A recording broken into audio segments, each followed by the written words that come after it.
आपको बता दें कि राजा राम वर्ल्ड वाइड रिकॉर्ड पे रिलीज हो गया है दोस्तों। बहुत ही शानदार ट्रेलर है, तांडव मचा के रख दिया है। और आप सभी को सबसे बड़ी जानकारी दे देना चाहता हूँ।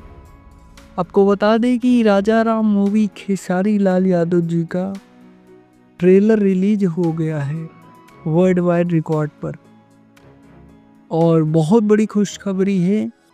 आप लोगों ने ट्रेलर देखा कि नहीं, आप हमें कमेंट बॉक्स में ज़रूर बताइए। और आगे भी बहुत सारी जानकारी मैं आप लोगों के साथ शेयर करने वाला हूँ। तो कुछ अभी के टाइम पर यही जानकारी निकल कर आ रही है।